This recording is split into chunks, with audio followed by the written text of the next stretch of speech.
കാലവും കാര്യവും ഇപ്പോൾ പഴയതുപോലെയല്ല. വാവിട്ട വാക്കുകൾക്ക് വലിയ വില നൽകേണ്ട കാലഘട്ടത്തിലൂടെ കടന്നു പോകുമ്പോഴാണ് തിരുവനന്തപുരത്തെ ലോക്സഭാ സ്ഥാനാർത്ഥിയായ ശശി തരൂരിൻ്റെ ഒരു പ്രസ്താവന, ഒരു ചാനലിന് നൽകിയ അഭിമുഖം ഇപ്പോൾ വലിയ കുരുക്കായി അദ്ദേഹത്തിന് മാറിയിരിക്കുന്നു. രാജീവ് ചന്ദ്രശേഖർ മത നേതാക്കൾക്ക് പണം നൽകിയെന്നൊരു ആരോപണമാണ് അദ്ദേഹം ഉയർത്തിയത്. ഇതിനെതിരെ തെളിവ് നൽകാൻ ശശി തരൂരിന് കഴിഞ്ഞിരുന്നില്ല. ഇപ്പോൾ ഇതാ ഈ ശശി തരൂരിൻ്റെ ആരോപണത്തിനെതിരെ ഒരു ക്രിമിനൽ കേസ് ദില്ലിയിൽ ഫയൽ ചെയ്യപ്പെട്ടിരിക്കുന്നു. അതിൽ പറയുന്ന സെക്ഷൻ 499, 500, 171 G കോഡ് 1860 വകുപ്പുകൾ പ്രകാരം ഈ അപകീർത്തികരമായ ശശി തരൂരിൻ്റെ പ്രസ്താവന, അതിന് തെളിവ് നൽകാൻ ശശി തരൂരിന് കഴിഞ്ഞിട്ടില്ല.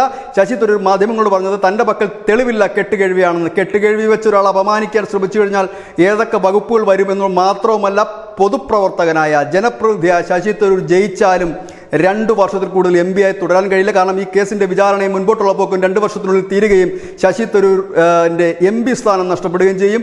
6 വർഷത്തേക്ക് അദ്ദേഹത്തിൽ തെരഞ്ഞെടുപ്പിൽ മത്സരിക്കാനും കഴിയില്ല. ഏതായാലും ശശി തരൂർ തിരുവനന്തപുരത്ത് തോറ്റാൽ നിയമസഭയിലേക്ക് മത്സരിച്ച് മുഖ്യമന്ത്രിയാകാനായി ഇരിക്കുന്ന വ്യക്തി കൂടിയാണ്. അത്തരത്തിലുള്ള ചില നീക്കങ്ങളും നടക്കുന്നുണ്ട്. ഈ അവസരത്തിലാണ് അദ്ദേഹത്തിൻ്റെ വാവിട്ട വാക്ക് അദ്ദേഹത്തിനൊരു കോടാലിയായി മാറിയിരിക്കുന്നത്. കാരണം ഈ കേസിൽ തെളിവുകൾ ഹാജരാക്കാൻ കഴിയില്ല എന്ന് ഇതിനോടകം തന്നെ വ്യക്തമാണ്. കാരണം ശശി തരൂർ തന്നെ പറഞ്ഞു കഴിഞ്ഞു, താൻ കെട്ടുകഴിയുടെ അടിസ്ഥാനത്തിൽ പറഞ്ഞത്. കെട്ടുകഴിയുടെ അടിസ്ഥാനത്തിൽ ഇത്തരം ഒരു സാഹചര്യത്തിൽ അങ്ങനെ പറയാൻ പാടില്ല. അതുകൊണ്ട് തന്നെ അപകീർത്തികരമായ ഈ സ്റ്റേറ്റ്മെന്റിനെതിരെയാണ് ഇപ്പോൾ criminal case Rajeev Chandrasekhar file ചെയ്തിരിക്കുന്നത്. ശശി തരൂർ അഥവാ ജയിച്ചാലും MP ആയി തുടരാൻ കഴിയില്ല. ജനപ്രതിനിധി എന്ന നിലയിൽ അദ്ദേഹത്തിന് ആ സ്ഥാനത്ത് നിന്ന് നീക്കം ചെയ്യുക തന്നെ ചെയ്യും. ഒപ്പം 6 വർഷത്തേക്ക് അദ്ദേഹത്തിന് തെരഞ്ഞെടുപ്പിൽ മത്സരിക്കാൻ കഴിയില്ല എന്നുകൂടി പറയുമ്പോൾ അടുത്ത നിയമസഭയും ഗുദ ഗവയായി മാറും. News desk news India Malayalam.